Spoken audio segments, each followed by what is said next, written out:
I welcome Gilles Jobin, a choreographer I have been known for many, many years. He is working in Geneva. And I'm very pleased and I'm looking forward because he's going to present like a premiere, a world premiere within the next edition of the Steps Festival. The title is Forza Forte. And Gilles, you're going to tell us what we can looking for. Okay. Well, Forza Forte is a duo, so it's a small piece in terms of size. It's the first duo I've been making. I did solos, I did trios, and 12 dancers, but I never worked on a duo, so it was a long time I wanted to make a duo. And also it's a piece that is quite different from my last piece, which is called Quantum, which is a piece I did after residency at CERN. It's with 6 dancers for big stages. So I wanted to get to work that was closer to me, that was easier to manage, easier to travel, and that I could also get involved physically and dance it myself. So that's why I wanted to do this duo, but there is still some connection with particle physics because already in the title, strong force Forza Forte means strong force in English, and the strong force is one of the fundamental forces of nature. And I used it as a reference to develop some movement that correspond to the rules of the strong force.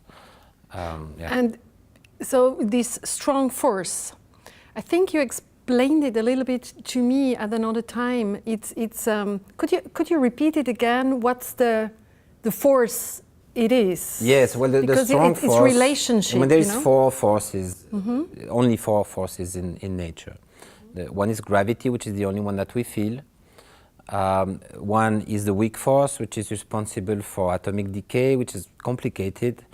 Then there's electromagnetic force, which has to do with magnets and that binds things together. And the strong force is the one that it's the interaction between the quarks, and the quarks is what's inside the atom. So it's really the smallest of the smallest, and it's also the strongest of all the forces.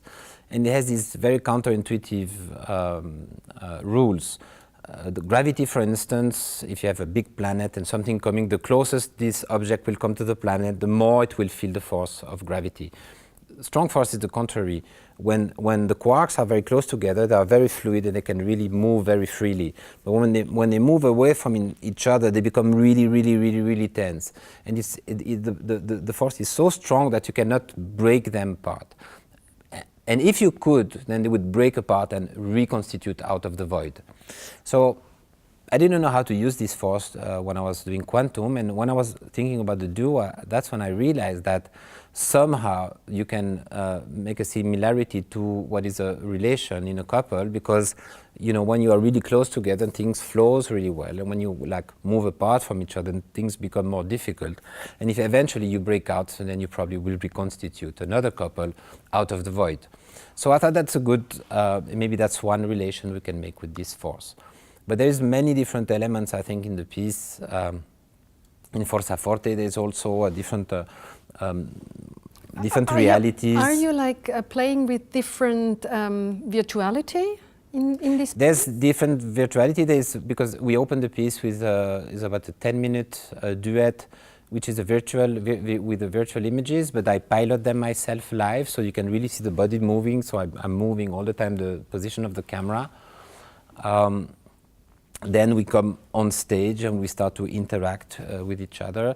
There's also one other element which I like very much, and also linked with the quarks and the strong force is one way to describe the quarks interaction is what they call chromodynamic. It's a very complex rules. I don't really understand it, but what they do, they use the analogy of the colors. So they use the 3 fundamental color, red, blue, and green, as an analogy, because when you mix the 3 colors, they become white, and there's many different, it's all the spectrum of light. So I use this to make the light of the piece. So the piece is all made with lights. They are on the floor. They all have this RGB logic. So if I put a tree on you, then you will be totally white. But in the background, everything will be in color. and you probably will have, no, not probably, you will have different shadows. You will have like a green shadow and a red shadow and a blue shadow. So it's decomposing the image. So I thought that was quite adequate for this piece, because somehow it also creates a set around us, a very colorful set, even though we are colored in white, and we have these kind of small colorful shadows. So that's another analogy. So I think there's different layers of realities in the piece.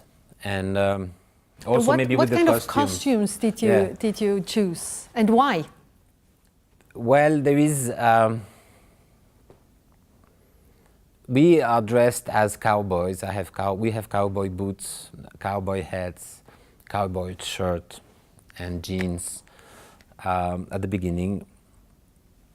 And there's some images of the desert, some cactus from Mexico.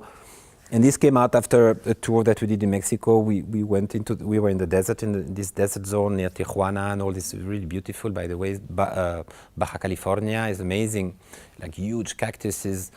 And there is this kind of, dress up as a cowboy is like a disguise, but is also an identity. It's a popular culture identity. It's been, the cowboy figure is not American anymore. It belongs to everybody. It belongs to South Americans, to Europeans, to Russians. What does it mean for you, this cowboy symbol? Is it like It's a borrowed identity. Okay. Yeah. It's very easy. It's like you become a cowboy instantly. You just put the cowboy hat, cowboy boots, and you're a cowboy. Okay. That's it. You don't need to know about cows. You don't need about nothing. You just need to wear the outfit, and you become one. Because in the States, but not only in the States, like also here in Swiss, Germany, in the countryside, you have a lot of people that like country music. They dress as cowboy. They have those kind of country music events, and they're from Canton de Vaud or Aargau, and how, why do they have, how is it that they incorporate this culture as their own when they have really no relation with it? And I thought that's interesting. So my father was a painter, an abstract geometrical painter, but he was also very fascinated by the American Indians, but also this kind of Western ambience also. So it's probably something that I have. And I think it's really about, it's a borrowed identity. I don't know if there's a specific reason. It's a creation. So when you make a creation, you never know really. Like you have kind of impulse, intention, intuitions, and then it becomes. And maybe there's an idea behind, but you don't know if this idea is going to come out. And then it's sometimes from someone from the audience that goes like, I got it, and like, wow. The idea was there. In your personal life, what relation do you have to relation? You are in a couple, you have children. So, because you were talking about this physicality of getting away from each other or being really smooth together. So is there any bridge or relationship between Forza Forte and your personal relation to a couple, or not at all? Is it like abstract or another perspective? Not really. I don't think it's not illustrative and it's not narrative. So it's more just general ideas. I think what I do is suggestive. So I suggest situation, I suggest ideas, and it's a spectator that will give the meaning. So maybe it's more the spectator that would relate to their own reality looking at this. And to their own relation to relationship. Yes, because then that it comes from them, and maybe it will mean something to some spectators and something else to others. I guide them into the idea. But again, it's not, is a piece that has this kind of psychedelic aspect to it. It's not very complicated, I think. It's so would you say, because it's contemplative, it's more about what you feel in the moment and what's left in your head, but is so people, they don't have to be afraid to come to see this piece, because it's not too complicated to understand, because there is physics. It's just you can go to the theater. It's not very long. So even if you don't like it, you can. It's not going to last forever. Okay, so you can just come open-hearted to the theater. I think, yes, It's not offensive. There's no nudity, no violence. You know, we dance properly. You know, I mean, I'm a little bit wasted, or you know, because of my age, but I do what I can. And yeah, no, I think it's a gentle piece. I think it's a gentle piece. But you're going back on stage as a dancer. Yes. You just mentioned it, and I think this is great. I'm very much looking forward to it, honestly. And yeah, the piece is going to tour all over Switzerland, so we are looking forward. Which is amazing, by the way, and I thank you for that, because it's so rare that we get to tour so extensively in Switzerland. Is really one of the problems I think that we have in our federal system, that is so difficult to have a vision nationwide. And you know, I get the Swiss Grand Prix, so that's one aspect to be known like nationally, and then there's this tour coming up afterward. So yeah, I'm hoping that things, you know, little by little, our dance will have more access to all the different regions. And Steps, in that sense, is very important, because it's the only touring festival, really. Well, we do hope that we can inspire all the theaters and other Swiss programmers to get back, because there used to be times where, like, the Swiss companies were touring all over Switzerland. Now it's Steps doing it, but maybe there is an inspiration. It was different people. Yeah. People have changed. Yes. They're more modern now. They look to Berlin more than to Swiss romande. But you know, I'm sure you're going to convince the people that it's very worth to even look to Geneva or to look all over Switzerland.